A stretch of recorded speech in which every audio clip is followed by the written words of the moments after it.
So, ang isang graduate ng BSMT or BSMARE ay pwede ba mag-apply ng Missman sa barko? Yan ang talakayan natin sa katanungan ni Sir Jerome Ofianga. Salamat po, sir. Ako po ay BSMT. Wala pa akong experience. Mag-apply lang muna ako ng Missman. Alright. So, mag-apply muna siya ng Missman. So, Sir Jerome, marami akong kasamahan sa barko na nagsimula sa Missman. Graduate sila ng BSMARE or BSMT. However, so pagkatapos noon, proceed na sila doon sa, balik sila sa kuberta. Pwede na silang kung ano mang, minsan kasi Missman sila na-promote ng OS.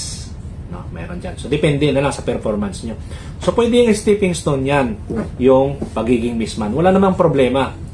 However, hindi siya prerequisite doon sa ating counted doon sa pag-i-exam natin. No? Hindi pwede yun kasi gali yun.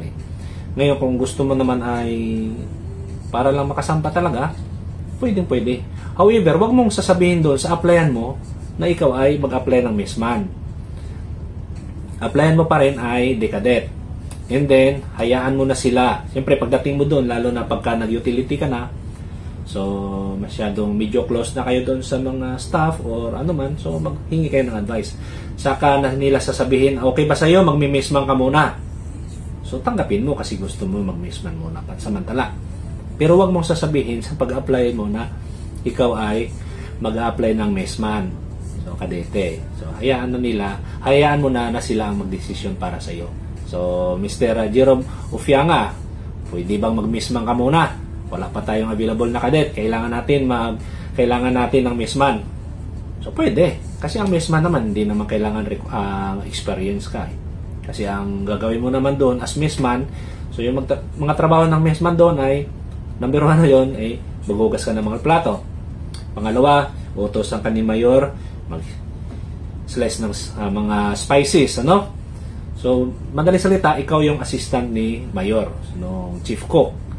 And then, until such time na aralin mo na yung kanyang pagluluto. No? Minsan sasabihin ni Chief Cook sa'yo, okay, miss, ikaw munang magluto ng almusal. Yan. So, nakarelate yung mga nagiging Missman dyan kasi yan ang mga ginagawa. No? Mayroon akong isang kaklase. Nagkita kami very long time ago na Chief Cook siya. Hindi siya nag-proceed doon sa deck. So, ang hawak niya ay kusina. Okay naman yan. Depende yan sa inyong desisyon kung anong gusto mo maging pagbalang araw. Ayan. So, okay yan. Mag-Missman muna. Marami tayo naging kasama na successful deck officer na rin. No? Mga naging kapitan ay dumaan sa pagiging Missman. Alright? So, magandang ideya yan. Maraming salamat, Sir Jerome. Sana ay nabigyan ko ng tugon ng inyong katanungan. Kung may katanungan pa kayo, don't hesitate to ask. Alright, maraming salamat and have a nice day.